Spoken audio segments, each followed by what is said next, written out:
Halo, selamat malam. Assalamualaikum, sahabat cahaya kehidupan semuanya.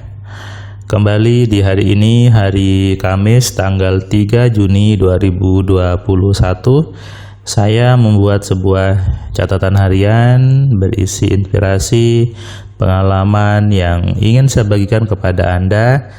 Siapa tahu bermanfaat, siapa tahu menjadi ilmu, menjadi pencerahan kepada Anda dan orang-orang yang Anda kasihi.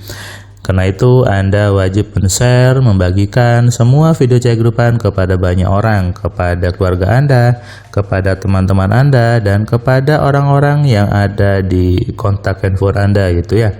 Tujuannya supaya kebaikan juga kembali kepada Anda.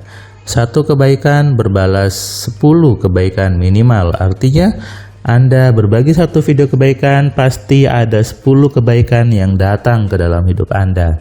Saya membaca banyak komentar yang mengatakan mendengarkan cahaya kehidupan itu membuat nyaman, membuat tenang. Bahkan kalau malam mau tidur mendengarkan tahu-tahu tidur gitu ya. Tahu-tahu sudah pagi. Jadi catatan harian menjadi pengantar tidur, menjadi teman Anda beristirahat. Itu bagus dan memang harusnya seperti itu.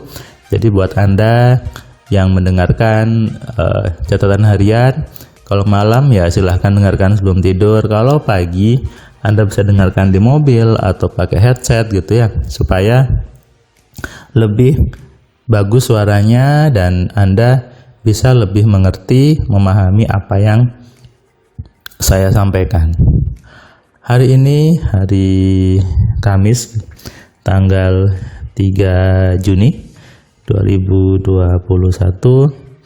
Di hari ini tadi saya kosong, kelas MC online-nya memang saya kosongi karena saya ada jadwal kerjaan di kantor yang harus diselesaikan, sehingga 2 hari ini Kamis dan Jumat memang saya kosongi supaya adil di semua profesi, semua adil di banyak bidang, dan semuanya mendapatkan porsi yang balance gitu ya.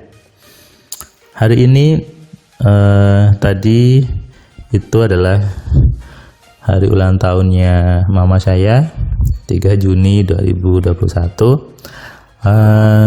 Ketika tadi bangun pagi, saya ucapkan selamat ulang tahun ke mama gitu ya. Karena langsung ketemu ya, saya ucapkan, saya salim gitu ya, dan saya memberikan kado spesial buat mama. Menghadiahkan sesuatu pada orang tua di saat hari ulang tahunnya itu adalah kebahagiaan tersendiri bagi seorang anak harusnya, dan setiap anak juga jangan hanya mengucapkan doa, jangan hanya mengucapkan selamat ulang tahun dan biasanya doa gitu ya, kemudian mengatakan maaf saya tidak bisa bagi apa-apa, hanya bisa bagi doa. Oke, itu sekali 2 kali bagus. Tapi cobalah Anda niatkan untuk memberikan sesuatu kepada orang tua Anda saat hari ulang tahunnya. Misalnya baju, jam tangan, atau perhiasan, atau apalah, atau sepatu, atau apa. Coba itu Anda niatkan untuk memberikan suatu barang. Jangan hanya Anda menyerah dengan saya hanya bisa ngasih doa dan sebagainya. Ini buat saya itu ya, itu menunjukkan sebuah kelemahan sebetulnya. Karena kalau Anda hanya memberi doa dan ucapan sebagainya, itu apa ya, minimalnya serendahnya sebetulnya bentuk pemberian. Tapi kalau Anda mau meniatkan, Anda bisa mungkin menabung, dan itu menarik rezeki Anda sebetulnya. Misalnya ketika orang tua Anda mungkin 3 bulan lagi ulang tahun, Anda bisa niatkan mulai sekarang bahwa saya mau ngasih sepatu dengan harga sekian untuk ayah saya, untuk ibu saya.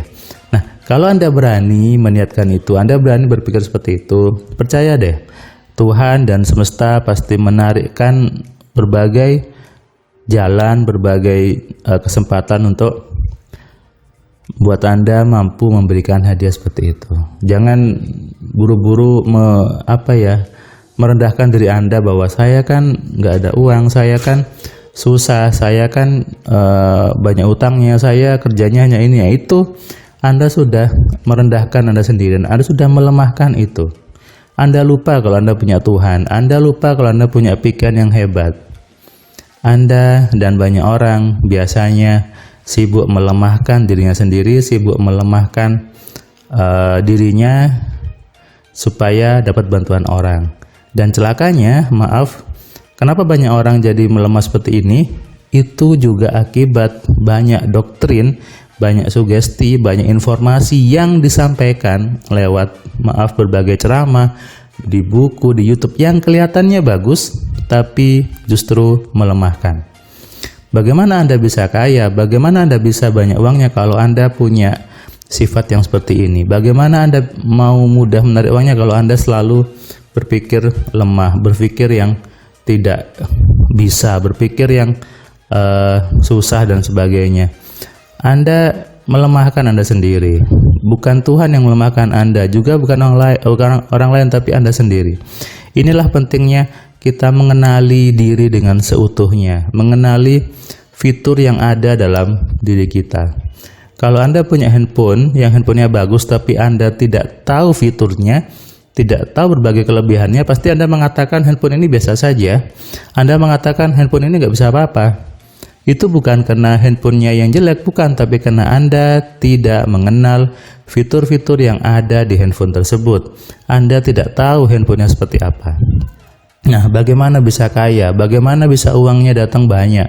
Bagaimana Anda bisa punya uang ratusan juta kalau Anda seperti itu? Nah, ini kenapa saya buat Cahaya Kehidupan, kenapa saya buat buku 10 Keajaiban Pikiran, kenapa saya buat buku Alfa Telepati, kitab 1-1 Sugesti. Tujuannya apa? Untuk membangkitkan kesadaran bahwa saya, Anda, dan kita semua adalah makhluk ciptaan Tuhan yang dibekali fitur yang luar biasa, dibekali fitur yang ajaib, dibekali alat yang bisa digunakan untuk sesuatu yang hebat, sesuatu yang wow, dan itu sudah diisyaratkan di kitab-kitab suci di semua agama, yaitu harus berpikir. Menggunakan pikiran artinya menyadari bahwa kita punya pikiran yang hebat, kita punya power yang hebat, sehingga apa? Tidak mungkin kemudian lemah, mau ngasih ulang tahun saja, ngasih kado ulang tahun ke orang tua saja bilang, saya tidak punya uang, saya tidak ini, saya tidak punya waktu, saya punya banyak hutang dan sebagainya. Kenapa? Karena Anda sibuk melihat kelemahan Anda sendiri. Sifat ini yang harus Anda mulai kikis perlahan demi perlahan supaya rezeki Anda datang, supaya Anda lebih kaya. Kalau Anda punya sifat seperti ini, saya jamin Anda susah kayanya. Karena itu, Anda coba baca buku 10 Keajaiban Pikiran dulu, Anda dengarkan semua Cahaya Kehidupan, supaya apa? Muncul kesadaran, muncul sebuah pikiran yang, oh ternyata manusia itu luar biasa. Apalagi ketika Anda belajar RMC, Anda mungkin semakin kaget bahwa manusia itu bisa seperti itu. Banyak orang dilemahkan, banyak orang akhirnya muncul sifat yang lemah, dikit-dikit bilang, saya tidak punya uang. Akhirnya apa? Hanya sibuk memberikan doa, hanya sibuk menyampaikan ucapan selamat. Anda harus berubah. Semua orang harus berubah, menyadari siapa dirinya, menyadari fitur yang sudah ada di diri manusia. Kalau Anda mau kaya, kalau Anda mau hidupnya lebih nyaman, maka Anda harus lepas dari salah satu sifat yang melemahkan ini. Sadari ya dan kerjakan. Selamat malam, salam sehat, salam kaya, salam cerdas. Dari saya Firman Pratama. Assalamualaikum.